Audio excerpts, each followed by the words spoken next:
Welcome back to the Deep Dive. We're here to basically turn your research notes into, well, the ultimate knowledge shortcut. That's the idea. And today, we're really focusing on something super practical, like that immediate communication you need right when you arrive somewhere new. High-stakes stuff. Absolutely.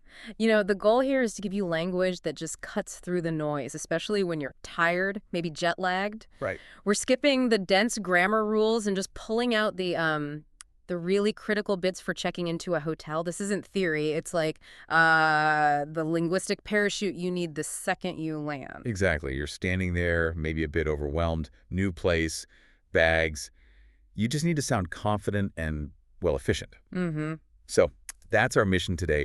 Break down the essential words, look at those polite phrases that work, and get you ready for those other little situations that, always seem to pop up. Let's dive straight in then. That first hurdle.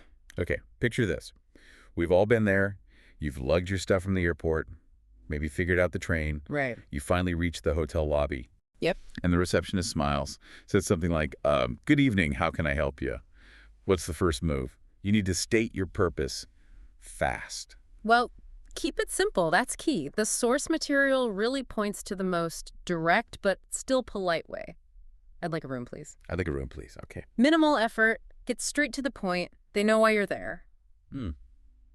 Is that maybe a little too direct sometimes, like ordering a coffee? Does the research suggest that's universally polite enough? That's a fair question. And yeah, the politeness really hangs on that please at the end. Okay. But to kind of boost it, the note suggests getting specific almost right away. It shows, respect for their situation. They might be full. Wow, right. So instead of just, I want a room, the material guides us to something like, do you have any single rooms available tonight? Okay, now that adds layers. Specific room type. Yeah. But that word available, that seems like really key for travelers. Totally. Available. That's a super high utility word. If you just say, do you have a room? Well, it kind of puts them on the spot, maybe. Right, like you just assume they do. Exactly. But asking if a room is available, it acknowledges they manage inventory. They might be busy. It's just more courteous right from the start. Mm-hmm. And available works for everything, right? Rooms, services, towels, anything you need to check if they actually have it right now. It's a massive shortcut. Yeah, manages expectations. Okay, so we've made the initial request. Mm-hmm. They've heard us.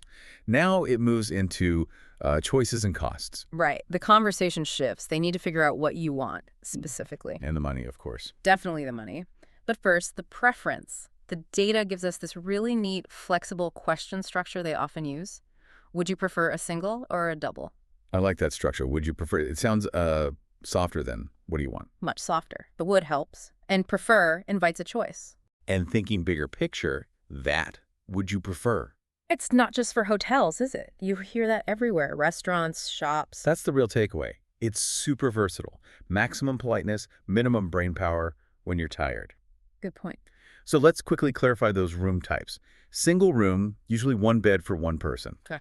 Double room typically means one larger bed for two people, though, always worth checking the bed setup if you're not sure. Always double check. Right. So room type sorted. Now, the big one, the cost. Absolutely essential. Can't avoid it. And the key phrase here involves per night. Ah! You need to understand that phrase and be able to ask, how much is it per night? It forces clarity. Because if they just say $150. Exactly. Is that for your whole stay? Or just one night? Specifying per night avoids nasty surprises. Crucial distinction. And as we know, that price doesn't always cover everything, does it? Rarely. Which brings us to checking amenities, those basics that can really change the value. The notes highlight asking if Wi-Fi and breakfast are included. Yes, and knowing that word included is, it's a stress saver. Avoids frustration later, unexpected charges. So you just ask directly. Keep it simple. Is Wi-Fi included? Or is breakfast included?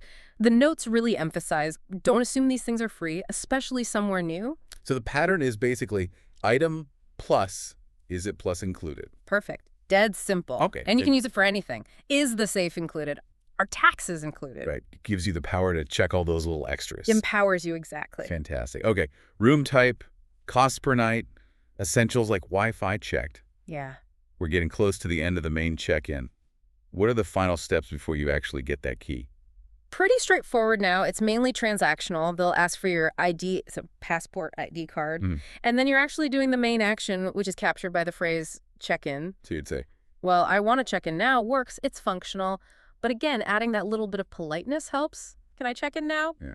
Sounds better. It's more of a request. Always back to that simple courtesy. Okay, transaction done, ID shown, key handed over, we're in, right? Pretty much. But there's usually that final pleasantry. Ah, yes. You should expect to hear, enjoy your stay.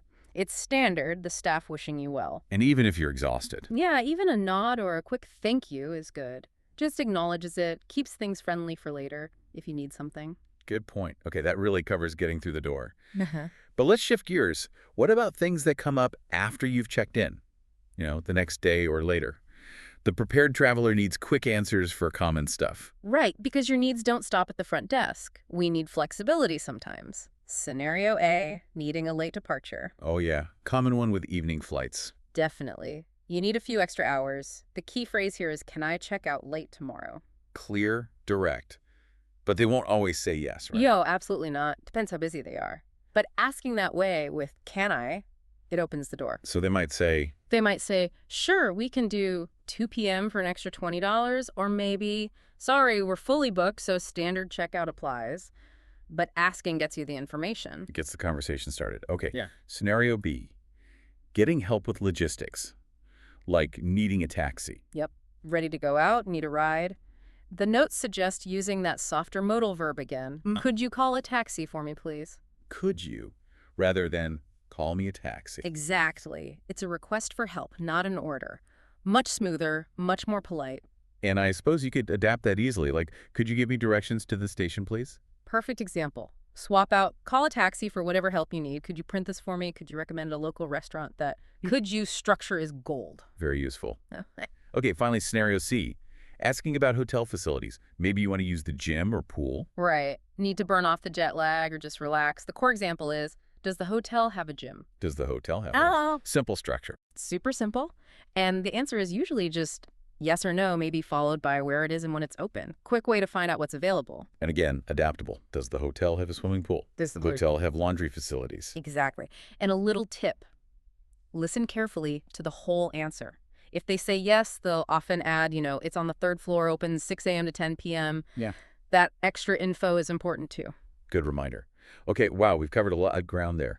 From the first hello to asking for late checkout. Mm-hmm. So for you listening, if you forget everything else, the source material did a great job boiling it down to 3 sort of golden phrases, the absolute must-haves. Yeah, these 3 are your foundation. Get these right, and you're basically sorted for shelter and budget. Number 1, confirms availability, polite start. Do you have any rooms available? Got it. Number 2, the essential money question. Keeps you on budget. How much is it per night? And number 3, actually starting the process politely. Can I check in now? Those 3. Simple. Deceptively simple. Maybe practice saying those out loud a few times, like while you're packing or something. Absolutely. Get them rolling off the tongue easily. Because when you have them ready, that's confidence. And confidence when traveling, that's really the whole point of this deep dive, isn't it? It is. Knowing you have the right words just melts away so much potential stress. It's about being functional in that moment. Right. So before we wrap up, here's a little something to think about. Building on that last structure we discussed, for amenities, Okay. we learned, does the hotel have a gym? Now think how easily you can adapt that simple structure for any specific thing you might suddenly need, things not on the standard list. Ah, yeah. Like, what if you have hours to kill before a flight? Could you ask, does the hotel have a simple luggage storage area? Or maybe you need cash. Does the hotel have a currency exchange service? That's a great point. That basic, does the hotel have a structure, is incredibly powerful. It really unlocks a lot of independence, doesn't it? That versatile, low-effort question. It means you're never stuck being silent about a need. So yeah, keep practicing those phrases. Happy traveling. Until next time, keep diving deep.